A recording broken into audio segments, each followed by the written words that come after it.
One of the benefits of IDImager is the ability to rename multiple files using the built-in batch feature. So right now I'm in Media Explorer. I've navigated to a particular folder on my drive. These are the images that I would like to rename, because you can see they're just using the name issued by the camera.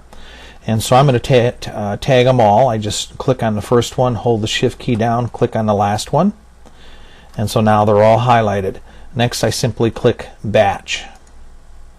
Another window will open up showing the images that I have selected. Right over here I have a list of effects that I can apply. So I'm going to scroll down and I'm going to choose Rename File. Now you can see that it was already, if I go back up here, because I've used it before, Rename File is also listed up here because it's the one that I used last.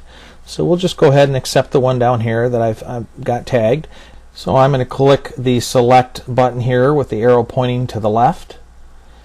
And that opens up the Rename window here, basically, where I can go ahead and specify the variables to rename the files with. So as you can see, the default is by file name, and then a period, and then the file extension. So we're going to go ahead and change that. By file name, instead I want to name them, let's say, January 1st, 1998, an underscore, let's give it a little title or something, and then another underscore, because what I want to add next is a sequence number. We're going to go right over here and choose Add New Line, and it's going to add a line right below it. So now if I click on the dots over here, the triple dots, it's going to open up a list of possible environmental variables for IDImager. And I choose Image, and I go down here and choose Sequence Number.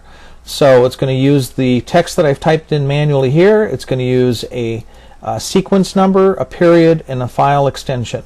So I just click OK. And then when I'm all ready to go, I just say Run Batch. And as you might have guessed, I can add other effects as well. So we're going to choose Run Batch. It's going to warn me it's going to affect this for 10 images. I'll say yes. It's also going to warn me that because I haven't specified an output folder, it's going to replace the original images with these. So I'm going to choose yes, and it's going through, renaming all the files right now. And you'll notice that these names over here, when it's all done, the old names are replaced with the new names, and we now have sequential numbers after each.